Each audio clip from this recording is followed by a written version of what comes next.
परागीभवन म्हणजे काय? तर ती आपल्या फुलामध्ये वेगवेगळे फुलांचं हे असतं, म्हणजे केसर असते, केसर असतात.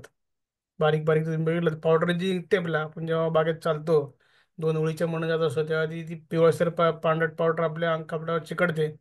ते परागकण असतात आणि तसेच परागकण त्या भागाला तिथं जर तुम्ही फुल उघडून बघितलं तर मध्ये एक छोटंसं बारीक एक देण हे असतं, दाटी असते. त्या देठावरती तो तुमचं सगळं ते चिकटलं पाहिजे ते परागकण त्या स्त्री केसरावरती.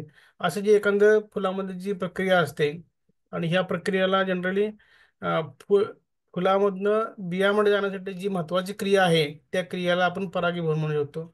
आणि हे परागीभवन आपल्या कांद्यामध्ये जनरली हे स्वतःहून आपल्या परागीभवन जे क्रिया ज्या असतात त्या एकंदर त्या फुलामध्ये होणं गरजेचं असतं. आणि हे परागीभवन असलेलं महत्वाचं पीक आहे, बरोबर. ह्याला बाहेर जोपर्यंत त्या परागकण त्या पडत नाहीत, म्हणजे कोण जे काही त्यामध्ये कारणं असतील भरपूर त्यामध्ये, हे झाल्याशिवाय आपल्याला हे पिकामध्ये बी तयार होत नाही.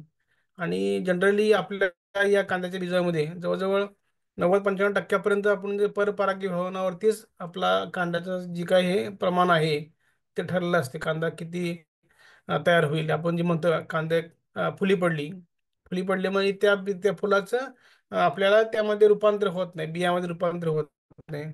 असं जे प्रमाण आहे हे जनरली ह्या परागीभवन न झाल्यामुळे होत असतं.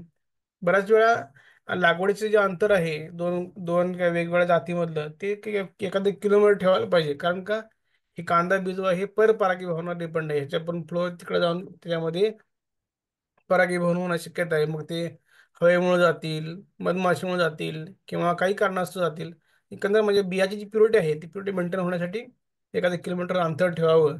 यासाठी जनरली एक गाव एक वाण हा कन्सेप्ट आपण बऱ्याच ठिकाणी आपण बोलून दाखवलेला आहे लोकांना, की तुम्ही जर परागीभवन चांगला भिजवायचा कांदा जर ब्रँड तयार करणार असाल तर एकच वाण एका गावाला लावलं पाहिजे, एकाच कंपनीचं वाण एका गावाला लावलं पाहिजे.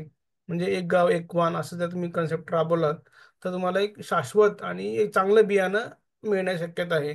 कारण कांदा हे बिजवा ही आपल्याला परपरागीभवन असलेले महत्वाचं पीक आहे. त्यामुळे काळजीपूर्वक उत्पादन मिळण्यासाठी आणि चांगलं दर्जेदार उत्पादन मिळण्यासाठी पुढचं जे आपण ज्या बिया आपल्या कंपनीमार्फत ज्या शेतकऱ्यापर्यंत जाणार आहे त्यांना चांगल्या प्रकारचं ट्रू मटेरियल मिळालं पाहिजे.